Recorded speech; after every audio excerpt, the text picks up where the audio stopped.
ipinanggalit sa kanya ng mga nagambala niya? Hindi ko po alam. Ang sabi po niya sa akin ay naglaro lang naman sila magpipinsan ng habulan kaninang hapon. Ayon dito sa nakikita ko, itim na nila lang ang may gawa ng sakit na to sa anak mo. Mga pugot na naman po ba? Hindi po ba ang sabi niyo tinanggap na nila ang alit ang paghihinang tawad ng anak ko sa kanila? Bakit ayaw pa nilang tigilan ng anak ko? Susubukan kong kausapin sila para malaman ko ano ang nangyari. Lolo Bestre, parang awa na po niyo. Iligtas niyo po yung anak ko. Gagawin ko ang makakaya ko, pero sa ngayon ay magtiwala ka muna sa akin. Sige po. Kung ano-anong ritual ang ginawa ng albularyo sa anak ko, itinali pa niya ang kamay at mga paa ng bata. Gusto ko sanang pigilan to, pero sinaway ako ng hipag ko at sinabing magtiwala ako kay Lolo Bestre. Kaya hinayaan ko ang matanda sa ginagawa niya. Nagdasal siya hanggang bigla na lang dumilat ang anak ko na nanlilisik ang mga mata. Sinubukan magwala ng anak ko pero napipigilan ng tali ang mga kamay niya hanggang sa kinausap siya ni Lolo Bestre. At ang ikinagulat ko ay iba ang boses ng anak ko na magsalita siya. Parang hindi boses ng bata. Gusto ko lang malaman ang dahilan kung bakit niyo pinahihirapan ang batang to. Wala kang pakialam, tanda. Nagkasala sa amin ang batang to, kaya magbabayad siya. Masyado namang masakit ang parusang ibinigay niyo sa kanya. Nag-alay na kami ng buhay ng manok at humingi na rin siya ng tawad. Kaya sana naman ay patawarin niyo na ang bata. Kung sino man ang nagawa ng anak ko ng masama, ako na humihingi ng tawad sa inyo.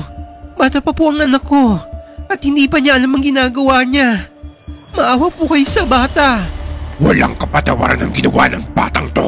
Buhay ang inutang niya. Buhay din ang kabayaran. Pumikit si Benji at natigil ang pagwawala niya. Nang gisingin siya ni Lolo Bestre, ay hindi na siya magising. Ano po nangyari sa anak ko? Nakatulog lang siya dahil sa pagod. Tatapatin na kita, Mercy. Hindi madaling kalaban ng mga pugot.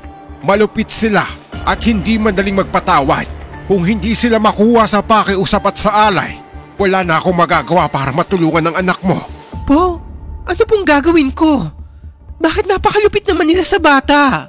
Hindi pa alam ng anak ko ang ginagawa niya para parusahan nila ng ganito katindi. Lolo Bestre, kayo lang po ang pag-asa ko. Ginawa ko na ang lahat ng magagawa ko. Pero katulad ng sinabi ko, malupit ang mga pugot. Hindi sila madaling magpatawad. Ano na pong gagawin natin?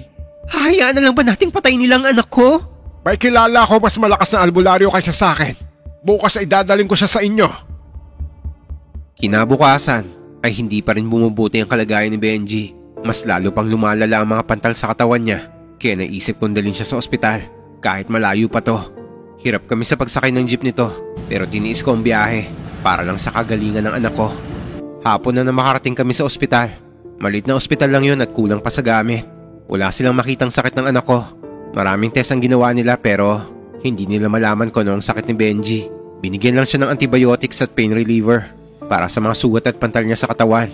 Sinabihan kami ng doktor nito na dalhin siya sa mas malaking ospital dahil mas kompleto raw doon ang gamit. Pero mas malayo naman at aabutin pa ng ilang araw ang biyahe, lalo na't mahirap ang sakayan sa baryong to. Wala kaming nagawa nang pauwi nila kami. Masyado rin kasing madami ang pasyente rito at wala naman daw sila makitang sakit sa anak ko. Ang sabi ng hipag ko ay ibalik na lang namin siya kay Lolo Bestre at baka sakaling mapagaling siya ng kakilalang albularyo nito. Pagka uwi namin ay nandito na ang asawa ko at nag-aalala siya sa kalagayan ng anak namin. Nadatnan na rin namin dito si Lolo Bestre kasama ang sinasabi nitong albularyo.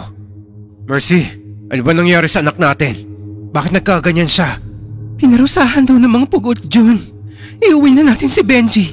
Mas madaming magagandang ospital sa Maynila. Hindi gagaling ang anak niyo kung aalis kayo nang hindi siya nagagamot. Kasama ko na si Kapilo. Mas mataas ang aral niya kaysa sa akin. Kaya siya ang makakatulong sa inyo. Matagal ko nang naririnig ang mga pugot na yan. Panakot yan sa amin ng mga bata pa lang kami. Hindi basta panakot lang ang mga pugot. Kaya ganyan sila kabagsik. Dahil naging malupit din sa kanila ang kalikasan. Ang dapat nating malaman ay kung ano ang nagawang kasalanan ng anak niyo para parusahan siya ng ganyan. Ipinatawag nila ang mga batang nakalaro ni Benji bago siya nagkasakit. Ipinakwento sa kanila ang totoong nangyari. Nung unay natatakot ang mga bata dahil baka mapagalitan sila. Pero kalaunan ay umamin din ang mga bata na nagpunta sila sa kagubatan at nagtirador sila ng mga ibon. Pero si Benji lang daw ang nakatama ng isa. Hindi kaya alaga ng mga pugot ang ibong napatay ni Benji? Sigurado yan! Nang makausap ko sila sa pamamagitan ni Benji, ay sinabi nilang buhay ang